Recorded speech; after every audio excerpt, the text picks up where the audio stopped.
If you watched my short, we established that I have about 50 physical books on my TBR. So today it's time to tackle some of them. Today we will be choosing my July TBR. And to help me pick it out, I have found this random prompt generator on the internet and it's so cute. So I thought today, instead of making my own TBR jar, we should try it out and see where it takes us. I think I'll be picking out 4 prompts for 4 books for this month. So let's just jump right into the video and see what prompts it gives us. We are now ready to get our first prompt. This thing is actually so cute. Okay, so let's click pick a prompt. Ooh, this is a really good one. So we have a book with a rebellion or resistance group. So let me look around.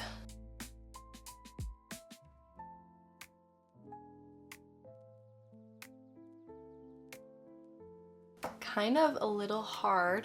Okay, so I've now picked 2 books as the contenders for being chosen for this prompt. And honestly, it's a really hard choice. The first book that it might be is Champion by Mary Lou. This is the last book in the trilogy, I believe, or maybe there actually is an extra book, if I'm not mistaken. This basically follows a rebellion. I was actually planning on not reading this book just because I wasn't the biggest fan of the second book. I don't really like the romance in this. I don't think that they fit well together. The 2 people are... Personally, I don't think the female character deserves the male character in this one. So that might be controversial, I don't know, but I don't really like the female main character in this one. It might be a good time to just read it because I hate having series that I haven't finished, especially if I have the books. The fact that it's not like I haven't completed it, I don't know what it is. I just can't, even though I don't like the books. Yeah, so basically it says, he is a legend, she is a prodigy. They thought their country was on the brink of a peaceful existence. But a plague outbreak deadlier than any other has arisen and war threatens. June is the only one who can save her country, but they would lose everything he has as a consequence. Who will be champion? Now, the second book is really popular, and that is Red Rising by Pierce Brown. This is a series that I've wanted to read for such a long time, so I'm really leaning towards picking this one. This series is just so popular, and I've heard that it has great plot twists. I am a sucker for that, so let me just read y'all the back. The Earth is dying. Darrow is a red, a miner in the interior of Mars. His mission is to extract enough precious elements to one day tame the surface of the planet and allow humans to live on it. The Reds are humanity's last hope, or so it appears, until the day Darrow discovers is all a lie. That Mars has been inhabitable and inhabited for generations by a class of people calling themselves the Golds. A class of people who look down at Darrow and his fellows as slave labor, to be exploited and worked to death without a second thought. Until the day Darrow, with the help of a mysterious group of rebels, disguises himself as a Gold and infiltrates their command school, intent on taking down his oppressors from the inside. But the command school is a battlefield, and Darrow isn't the only student with an agenda. Tell me this does not sound amazing. I believe this is a sci-fi, which I've never read before, so that's also very interesting, but just the whole premise of the book, it sounds so good. So I really want to pick this one, but I actually do think that I'm gonna go with Champion just so I can finish off the series, say that I've read it, and not look at it on my shelves and just be like, I'm never gonna read that book. It just, I don't know what it is with me, but I know you don't have to read books that you don't enjoy. I feel like I have to finish this, so I think I'm gonna choose this. Maybe I am gonna end up liking it, we'll see. So the first book on our TBR for the July month is Champion by Mary Lou. Hopefully I get to pick this one and another prompt. Let's get right into it and pick our next prompt. It's so cute that he's like shaking the jar. Ooh, a book with a character who's a thief. This chair is being so loud, I'm so sorry guys. I don't know if I have any. I think we're gonna roll it again. A cozy mystery book. I guess this would work. I mean, I do have Good Girl, Bad Blood by Holly Jackson on here. I will say though, I think I read A Good Girl's Guide to Murder about like 3 or 4 years ago. So do I remember much from that book? No. Do I think I can read this without remembering too much? Yes, I think I can, and this is actually the only mystery book on my shelves that I have not read because I don't really buy mystery. I just read the back of it and it actually sounds pretty interesting. Pip Fitz is not a detective anymore. Her true crime podcast about the murder case she solved last year has gone viral. Yet Pip insists her investigation days are behind her. But she'll have to go back on her word when someone close to her goes missing and the police can't do anything about it. If they won't investigate, then Pip will, uncovering more of her town's dark secrets along the way. But will she find the answers before time runs out? I mean, this is an OG book talk book. And the fact that I have it on my shelves and have not read it, and I think if I don't pick it up now, I probably won't ever. I think why not just put it on there? It's really funny because these are books that I would not have picked up if not these prompts made me. I think that's what's so good about like random stuff picking people's TBRs, because then you get to pick up some books that you probably had not thought about reading, and you know, maybe I'll end up loving these books anyways. So that was a very quick one, very easy. So let's pick a new prompt. Oh, a book with water on the cover. I think I have one book that can go with this prompt, and another book that I probably would not have picked up at this time and age. But the book that I have with water on the cover is A Thousand Boy Kisses by Tilly Cole. So I don't know if you can tell, but basically on the cover there, like drops of water as it's been raining or something like that. So I feel like that should count. This is a book that I picked up also like 2 years ago or something, and I can see that I started it. I'm on page 34. All right.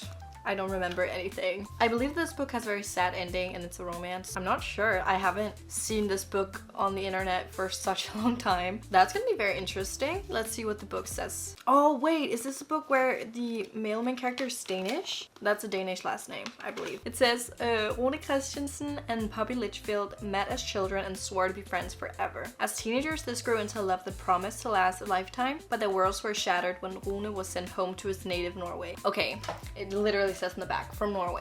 Why couldn't it be Denmark? That could have been so cool. 2 years later, Rune is back and Poppy is ready for their happy ever after to begin, but the boy who returns is not the Rune she remembers. What happened to turn her sweet, thoughtful Rune into this brooding stranger? And will the secret Poppy is carrying bring them closer together or separate them forever? Let's add this to this month's TBR. Alright, so for this video's last prompt and last book, let's see what we get.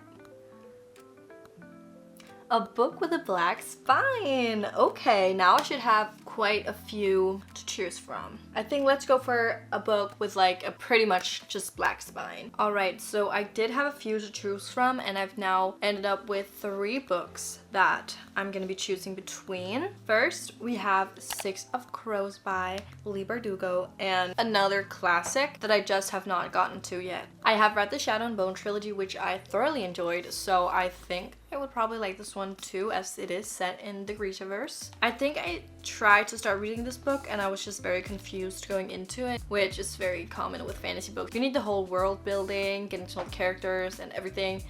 So there's a lot to it getting into a fantasy book. So I think that's also why it's pretty good that I already read Shadow and Bone, so that I know like about the Grisha and everything. This is our first contender, and on the back it says, criminal prodigy Cass Brecker has been offered a chance at a deadly heist. Break into the Ice Court, a military stronghold that has never been breached, and retrieve a hostage whose knowledge could change Grisha magic forever. To succeed would mean riches beyond Cass's wildest dreams, but he can't pull it off alone. A convict with a thirst for revenge, a sharpshooter who can't walk away from a wager, a runaway with a privileged past, a spy known as a rat, a heartrender using her magic to survive the slums, a thief with a gift for unlikely escapes, 6 dangerous outcasts, 1 impossible heist. Together, they might just be unstoppable if they don't kill each other first. I will say the back is definitely tempting. Next is actually another Leigh Bardugo book, and that is Ninth House. This one I've also been so excited to read for such a long time. It's a dark academia mystery, which I chef's kiss love. Personally, I think dark academia is my second favorite type of book. I just love when a book has something to do with dark academia. I don't know what it is about reading about smart people. I think I just wish it was them. I guess I don't know. This book takes place at Yale, which has always been one of my favorite universities, even though I literally live on the other side of the planet. But yeah. Galaxy Alex Stern is the most unlikely member of Yale's freshman class, a dropout and a sole survivor of a horrific unsolved crime. Alex was hoping for a fresh start, but her free ride comes with a catch. She has been tasked with monitoring Yale's secret societies, notorious haunts of the rich and powerful. Now there's a dead girl on campus, and Alex is the only person willing to look deeper, because the societies are far more sinister and extraordinary than anyone ever imagined. They tamper with forbidden magic, they raise the dead, and sometimes they prey on the living. I want to read this so bad, but I don't know if I should wait till fall to read this, just because I feel like fall and dark academia, like, they just go well together. But I feel like I say that every time I want to pick up this book, then I'm like, I'm gonna wait until the fall. This fall I'm actually starting university, so I don't even know if I'll have that much time or energy to read. I don't know if I should just read it now? This is gonna be such a tough choice. Like, I don't know what to do. But we do have one more book as a contender, and that is The Atlas 6 by Olivia Blake. Another book that I've had on my shelves for so long. You know, this is why it's good for me to probably start doing TBRs, because it will make me read the books that I have just been sitting here for 2 or 3 years that I have not touched. 6 extraordinary magicians, 5 chances to win, 1 secret society. Each decade, 6 magicians are invited to compete for an incredible prize, a place within the secretive Alexandrian society. Their custodians guard knowledge from ancient civilizations and enjoy incredible power. And here are the contenders. Libby Rhodes and Nico de Verona are inseparable enemies, and both can control matter with their minds. Parisa Kamali is a telepath who can perceive the deepest of secrets. Reina Mori understands the flow of life itself, and Callum Nova is an empath who can manipulate the desire of others. Finally, there's Tristan Kane, whose power mystifies even himself. Following recruitment by the mysterious Atlas Blakely, they travel to the Society's London headquarters. Here, each must study and innovate within historic subject areas, and if they can prove themselves over a year, they'll survive. Again, another fantasy dark academia, which I feel like would be perfect for fall. I don't know what to do, guys. We have these 3 books. I think I'll put The Atlas 6 back. I'm very excited to read this. Don't get me wrong. I just think I want to wait with this one till I myself am back on school, because then I feel like that would motivate me. I don't know. I just feel like now is not the time, and I think I want to wait a little bit with this one. Now we have these 2 contenders. Oh, they're both so interesting. Which Leigh Bardugo book am I gonna choose? Now, I think I'm actually gonna go with Ninth House. I feel very excited to read this because I felt like I've said so many times that, oh, I'm gonna read this book this month, I'm gonna read this book this month, and I've just never done it. Whereas I have tried to pick this one up, and I felt like it was a little hard for me to get into. That's just a little bit demotivating for me right now. I have the choice between this one and Ninth House, so that's actually why I think I'm gonna try start Ninth House, see if I like it. I'm just so excited to read this one.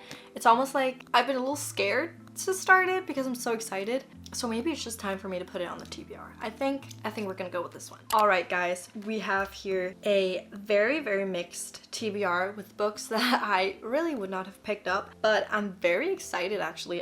The 4 books for this month TBR. I'm excited to see if I'll get through all of them just because we're actually already a week into July. You probably won't see this video until like mid-July or something, so sorry about that. I'm just trying to think of like which book I should start with even. I'll probably do a reading vlog reading these books, so if you want to see that, I would recommend you subscribe to the channel, and if you liked today's video, please give it a like. That would make me super happy. Overall, thank you so much for watching today's video, and I hope I'll see you guys in my next one. Bye, guys!